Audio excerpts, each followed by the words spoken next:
Hi everyone, this is Glenda Ganzon and welcome to my Human Anatomy and Physiology class.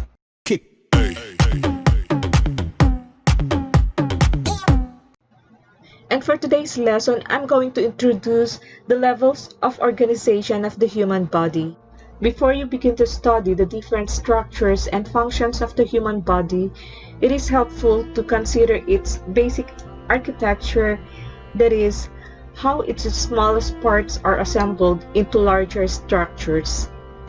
It is convenient to consider the structures of the body in terms of the fundamental levels of organization that increase in complexity: subatomic particles, atoms, molecules, organelles, cells, tissues, organs, organ systems, organisms, and the biosphere.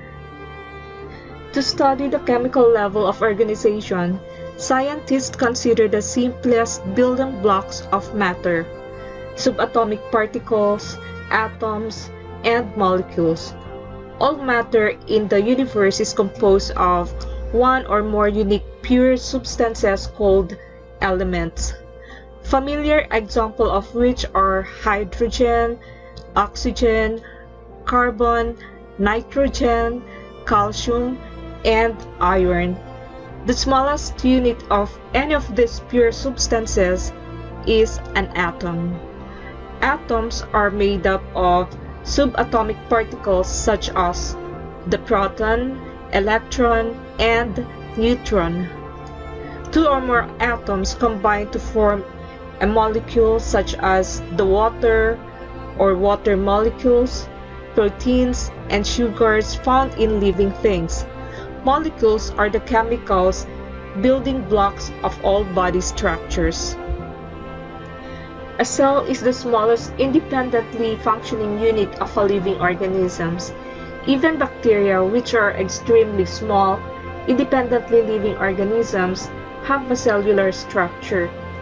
Each bacterium is a single cell.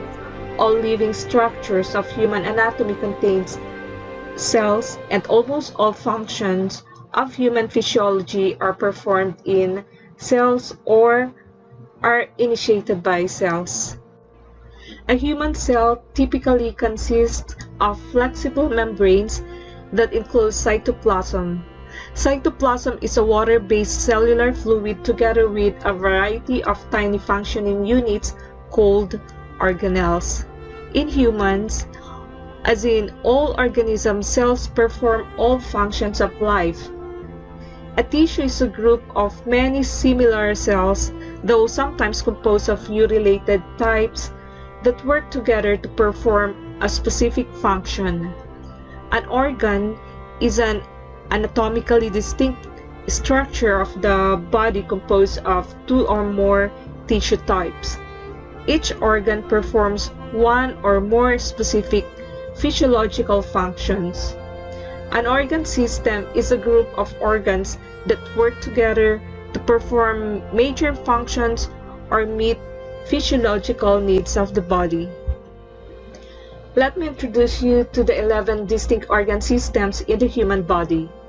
Assigning organs to organ systems can be imprecise, since organs that belong to one system can also have functions integral to another system. In fact, most organs contribute to more than one system. Here are the 11 distinct organ systems in the human body. The first one is the integumentary system. The function of integumentary system are: it encloses internal body structures, and it's the site of many sensory receptors. There are three main parts of the integumentary system. The first one is the hair, the second one is the skin, and the third one is the nails. The second one is the skeletal system. The skeletal system supports the body and it enables movement. There are three main parts of the skeletal system. Number one is cartilage, number two is the bone, and number 3 is the joint. The third one is the muscular system. It consists of skeletal muscles and tendons. Muscular system enables movement with skeletal system and it helps maintain body temperature. Number 4 is the nervous system. It consists of the brain, spinal cord, and peripheral nerves. Nervous system detects and processes sensory information and activates bodily responses.